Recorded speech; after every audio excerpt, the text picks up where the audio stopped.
Hello, everyone. Welcome on in. It's Betting Weekly Game Bet Match. It's your number one tennis betting podcast and YouTube show brought to you in association with Bet Rivers, your hometown sportsbook. I am Nigel Seeley, and before I introduce you to an informed Sean Calvert, please hit the subscribe button, hit the like, leave us a comment, give us your thoughts. Hopefully you bet some winners yesterday. We had 3 winners out of 3 bets on the first round on our first show on the Asian Swing.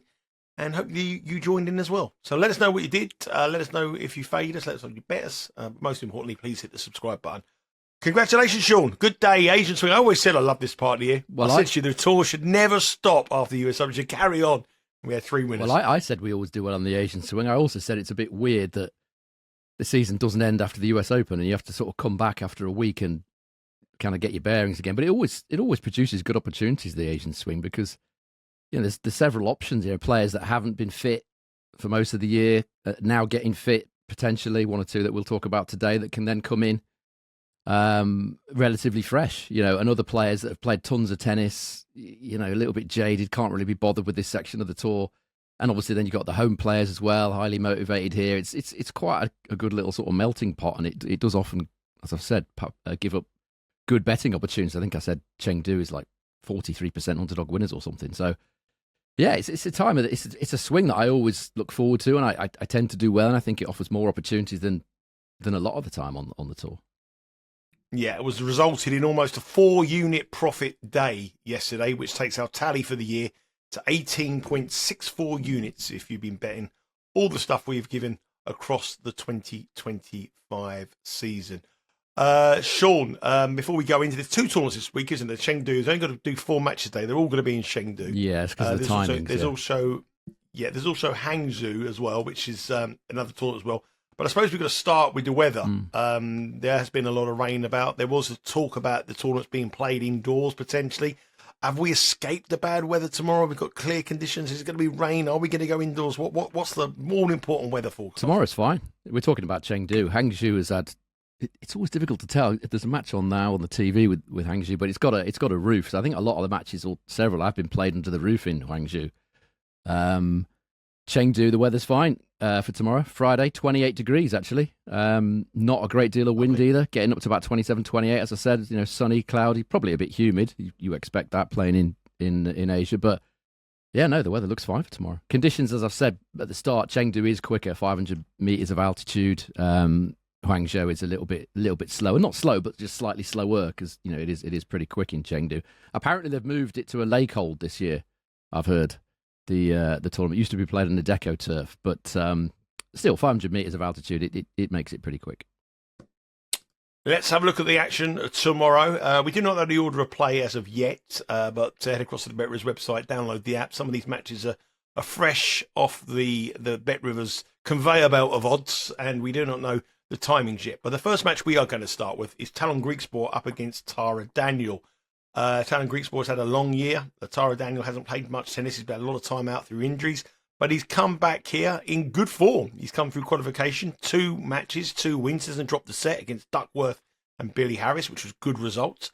And then, unfortunately for us, he beat our tournament pick, Coleman Wong, in round 1, again, without dropping a set. Griekspoor hasn't played since the US Open, where he was very easily dispatched off by Adrian Minorino, and he has lost 4 matches previous to that. His actual last match win on the tour was back in July in Borstad. He should have lost that as well. Bet Rivers. It was sorry to just put in there. It was an epic choke by Pellegrino that allowed him to win that match. Should have lost that one as well.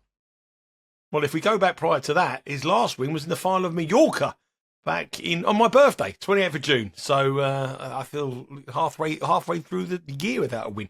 But Tallon Griekspoor is a favourite at -$2. You talk about players who've had injuries and people who are motivated. Taro Daniel certainly is going to be motivated at this stage of the season. He's +160, spread 2.5. Total here is 22.5. There is some total set bets there, and also set betting. If you head across to the Bet Rivers website, there will be about 45 different markets available on this second round match. Tallon Griekspoor, -$2, hasn't won a match since July.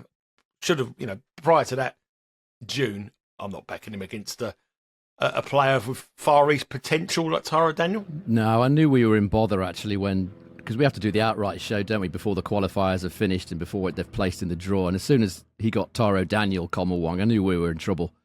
As it happened, as it transpired, Wong was sick. He had a headache, apparently. But even so, it would have been difficult against Daniel, who's arguably the streakiest player on tour. He's unbelievable. His last main level win came in Shanghai 2024, so almost a year ago. But that doesn't matter with Taro Daniel. He made the Auckland final. Probably a lot of people will remember at the start of 2024. He hadn't won back-to-back matches on the main tour for the previous 10 months. Made the final, 50-1. And this is what he does, Daniel. He can go for long periods without winning a match, winning the occasional match, but really doing nothing. And then he'll just pop up when he feels good, when he feels fit, when he feels comfortable in the conditions. And in those situations, he's difficult. I thought that would be difficult against Wong. Obviously, we don't know who the qualifier is when we record the show. I was open for basically anybody but Daniel, but unfortunately, that's what we've got. And he often plays his best tennis in Asia. 2 finals and a semi-final at challenger level this time last year. He does some slightly unusual things, Daniel. He was off visiting a temple in the mountains before qualies here. Get a bit of serenity or something. He said the mountains and the temple carry serious quietness and wisdom. So that's like the Betting Weekly dojo, me and Neil exactly. Channing. Maybe you should record it in the Chengdu mountains. That'll be even more serenity for you. And then he said after the match something a bit more relevant. He said the conditions suit me well because the balls fly a bit due to us being in the mountains. And with the altitude, he's in a great place. Griekspoor is not. As I said before at the start of the week, I'll quote what he said. He said, the feeling I have on the court is the problem. I'm not feeling very confident or happy on the court. It's up to me to get back on track. There are a few things wrong, both with the team and with me. We need to discuss them and find solutions. I need to rediscover my joy on the court because that is a long way off right now. Now, that was after the US Open. He might have made those changes, potentially. Who knows? But he's never played Chengdu. It's kind of unique-ish conditions there. There aren't many tournaments at altitude on hard courts. And his form is dreadful, as we've said. Last 10 main level matches, service points won and return points won total, 93.6. That's way, way, way down on what he would expect to be achieving. Nothing's working in his game. Second serve points won, 44%, not enough. 32.8% return points won. That's long been a problem for him, but it looked like it's something he had eradicated at the start of the year. But now he's gone back to returning badly again. And he's only held serve 78.5% of the time, which is nowhere near what he would expect given the serve that he's got. So I just, a -$2, just absolutely not. I mean, it would be no shock here. In fact, it's quite likely that Taro Daniel will start the stronger. He's played those 3 matches there, not dropped a set. He's beaten Duckworth, Harris and Wong all in straight sets. Griekspoor's coming in here after a 3 or 4 week layoff, got to play at altitude. It's not an easy situation for him. Even if you're in good form, it's not easy. He's not in good form. But if we look at what Taro Daniel's done, I'm going to take the set 1 play here. Daniel to win set 1, I think it's plus 138 or thereabouts. You may be able to update me on that price, I'm not sure. But that was what I looked at an hour or so ago. Taro Daniel's actually only won 11% of his main level matches in his career when he's lost the opening set. So you feel like he's got to win set 1 anyway to win this. I mean, a lot of people will probably just go the money line plus 160. I just feel the plus 138 is perhaps better value given that he's got such an advantage in this opening set over Griekspoor, who's coming in cold and really struggling in his game in general. Yep, still there. Plus 138 to win set number 1 for Taro Daniel. If you want to be a bit more brave, you can take about plus 160 on the money line with Bet Rivers. We do not know the time of that match just as of yet, but it may stretch across to Saturday, actually, early hours of Saturday morning. It looks as though the matches, some of them have already been known for tomorrow, so this might be a Saturday match. So check the app, download the app, make sure you check that, and also check the order of play on the ATP Tour website. Okay, let's move on to our second match, which is a close one to call, according to Bet Rivers. Alejandro Tabilo is -115 up against Luciano Darderi, -108. Spread half, as you would expect when it's a close match. Total here is 22.5, with the over the favourite at -129. Tabilo has been over in the Far East for a while. He played the Hangzhou Challenger, got to the final, got beat by Cerundolo, come through 2 qualifiers here in Chengdu, then beat Thompson.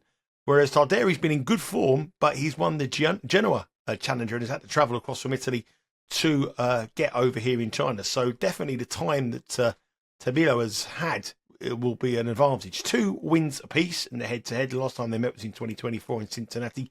Darderi won that 6-3, 7-6. And the 2 other times that Tabilo has won have been on slow conditions on clay. He won 6-love, 7-5 in Santiago. The other 2 are in challenger events. So the quicker conditions usually suit Darderi, and the slower conditions usually suit Tabilo. But Tabilo has been based here for a while. Darderi has a lot to travel, and the early money has come for the Chilean. Yeah, it's put me off a little bit slightly, that, because when I looked at this a couple of hours ago, he was slight underdog actually, and that would have been of serious interest to me with Tabilo. He's another streaky one. In actual fact, it was Tabilo that faced Daniel in that Auckland final, start of 2024. He was 150 to 1, Tabilo. Daniel was 50 to 1, which, looking back, it doesn't look that great a price, but he made the final. So, could we ever repeat here? I wouldn't rule it out. I really wouldn't, given the streakiness of these two, particularly Daniel, but Tabilo as well. He's another one of those players that I've talked about. A lot of injuries, hasn't played much this season. Now he seems to be fit again, and he's the one, as you said, that is attuned to the match conditions in China. Final in Guangzhou last week, and now 3 match wins here, good match wins as well. Jordan Thompson and Lloyd Harris, very, very good players. I think it was 3 tie breaks against Harris. No real surprise there, given the way that Harris plays, and straight sets win over Jordan Thompson as well. So it looks like his form his season is kind of starting now, which can be the case if you've had injuries all season. Darderi's coming from the clay, as you said, in Geneva, where he won the challenger there after the US Open. This guy can't play enough tennis, can he? He's like Nikolai Davydenko, just doesn't bother practicing, just plays tournament after tournament after tournament. I don't know if that's the case actually, but it was with Davydenko. He said he never used to bother practicing, just played tournaments. Seems to be for obvious reasons. Reasons. Yes, there are reasons why he probably had to play more often than anybody else. Why he never stopped. There's a few reasons. I'm saying nothing about that. But yeah, he's played a ton of tennis lately. I mean, 59 matches this year against 34 for Tabilo. 20 since Wimbledon for Darderi against 13 for Tabilo. So, Tabilo certainly had, ever since the start of the year, he's had a lot of injury problems, but looks back to form. Won't have a lot of accumulated fatigue in his legs compared to Darderi, who's just never stops playing. And he's in great form, just suddenly out of nowhere, presumably because he's fit again. He's held serve 37 times from 38 service games here so far, which is virtually perfect. The head-to-head slightly favours him as well, although several of those matches were played on clay. The service points won and return points won totals 102 to 98 in favour of Tabilo. I'm not sure it's wildly relevant because, as I said, several of them on clay. I think a few of them were a few years ago as well, a couple of years ago. So, and Darderi certainly improved on the quicker surfaces in recent times. A year or two ago, you'd class him as an out-and-out clay dog, not so much now. So I was going to go with Tabilo, but the price has moved. All I can say is if the price moves back out, after one game, or he's, I don't know, love 40 down or love 30 down in the first game or something, you get even money, then I'd go with that. But just have to be a lean at the minute at the current price.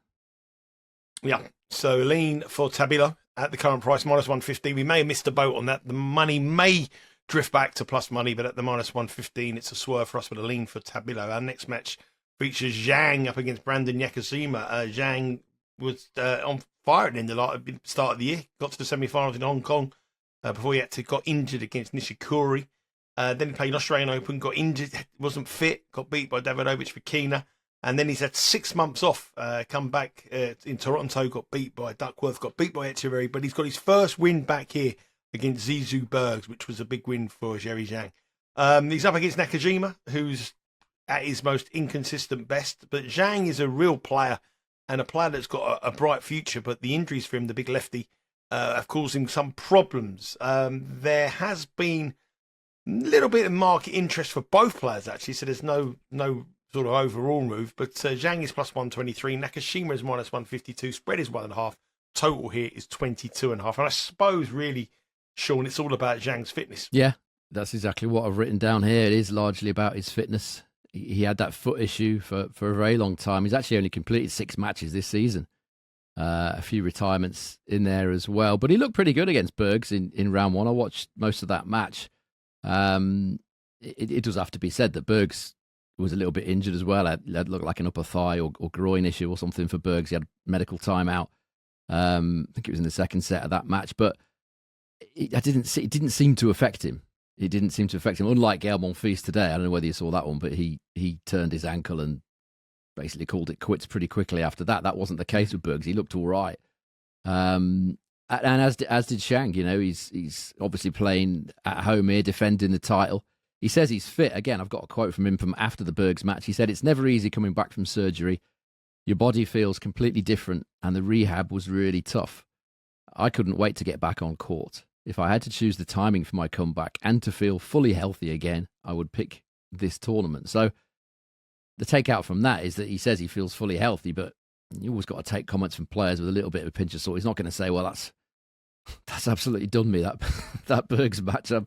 He's not going to say that. So, but he seems to be fit. He looked all right to me against Bergs, and he was a big market mover as well. Bergs was a big favourite for that, like in the early flurries, and then all the money came for Shang. All the money also came for Yibing Wu, by the way, that we had against Manarino. He was a decent favourite by the time that started. So the money's been pretty much spot on. It just looks a tough opener for Nakashima. The money has gone for all the local players.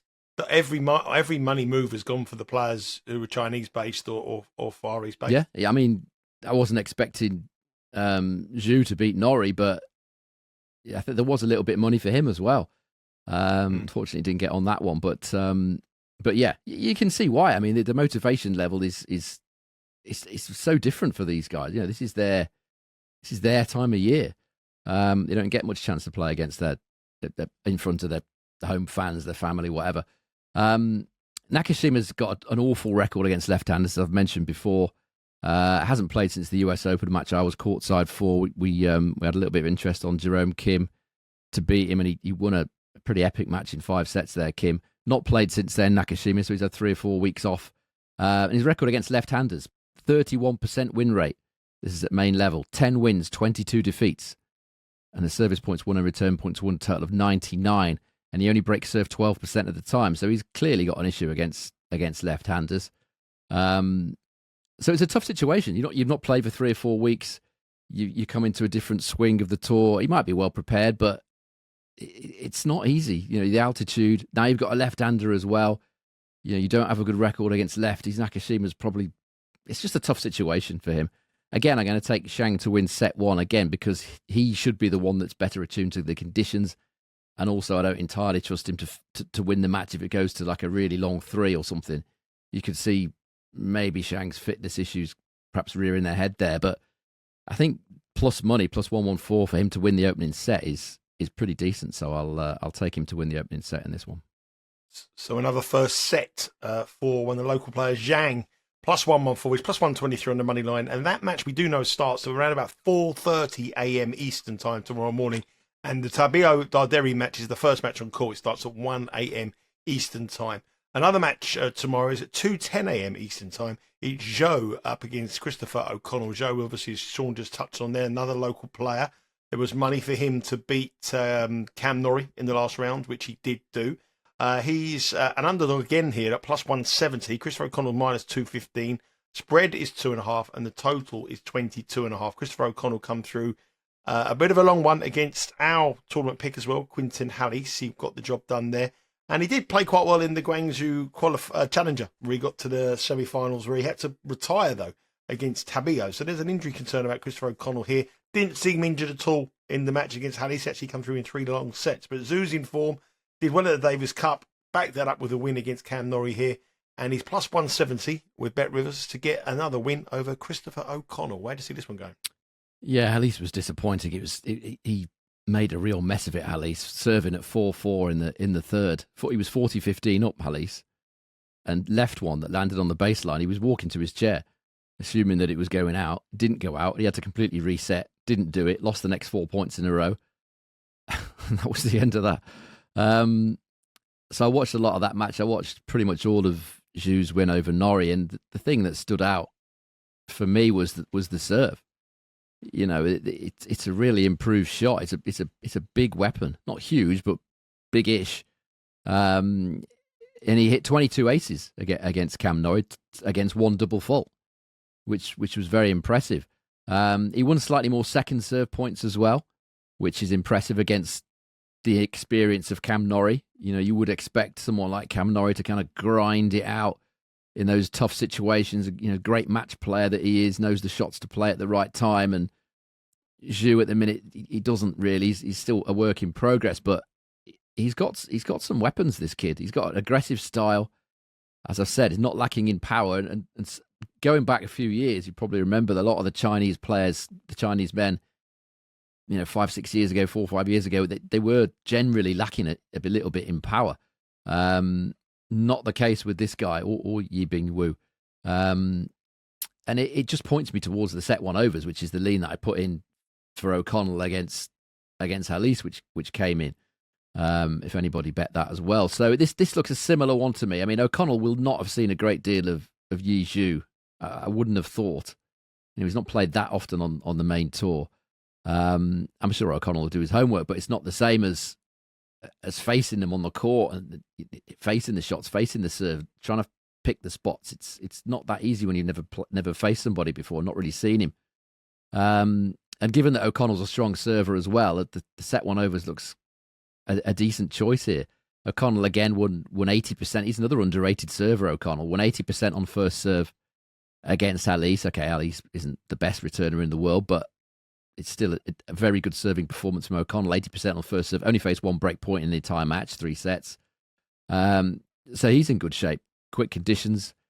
It looks a similar lean from his previous match. Set one over 10.5 games, I understand, is plus 195 at Bet Rivers. So they are the 4 matches that we have in Chengdu. Obviously, there is another tournament as well, which you'll be able to get all the prices available on the Bet Rivers website as and when they come. The matches will be played overnight at early hours of tomorrow morning. So make sure anything you like on here from an informed Sean Calvert, you've got to get across to the app and download the app before then to make sure you get your bets on. If you like what you hear on this show and you want more content from the team, remember you can subscribe for free to the Betting Weekly newsletter and Insider. Just go to bettingweeklystudios.com and you'll be able to get that delivered to your inbox on a Monday and Friday. And tomorrow we have a very special Ryder Cup feature where the handicappers have looked at the Ryder Cup, given their best bets on the big golf tournament starts next week over in New York between Europe and America. We'll have you covered on Betting Weekly Live on that as well. Talking of Betting Weekly Live, 11 o'clock Eastern time every single day, Monday through to Friday. Champions League continues tonight. The guys have been on absolute fire in midweek, winners galore, as well as Sean winners galore. The baseball guys, hardball, have been on fire as well. Fast break. Everybody seems to be winning on the channel at the moment, apart from me on the WTA tennis. But that's another story. Anyway, that's it. Sean, just give us a recap of your official plays. Yeah, so 2 official plays in Chengdu. I'm going to take Taro Daniel to win the opening set, plus 138 against Tallon Griekspoor. And a very similar bet, Jerry Shang to win the first set, plus 114 with Bet Rivers against Brandon Nakashima. There you have it. There are 2 nice bets for you there. The local boys are doing well over in the Far East, and lots of money around for those players. So check the market moves. The market moves have been right. And remember, if you do place a bet on the Bet Rivers website, you'll be able to live stream the match. You can bet live and watch live on the Bet Rivers app. Please hit the subscribe button. As I said throughout the show, it's very important for you to hit that for us. We need to get these numbers up so that Bet Rivers keep this content going and you can eat for your enjoyment. So everybody cash the winners together. Myself and Sean will be back on Saturday looking at the latest action over in China. And that'll be out for this week. And then we're back next week. Where are we at next week? Is it 1,000 next week? Is it? I think it's Beijing and Tokyo, 500, isn't it? Oh, right. We've got Beijing and Tokyo. 500s in Tokyo and Beijing. Another midweek start. Hopefully we can keep the red hot form going. That's it for now. Take care, and we'll speak to you all again on Saturday.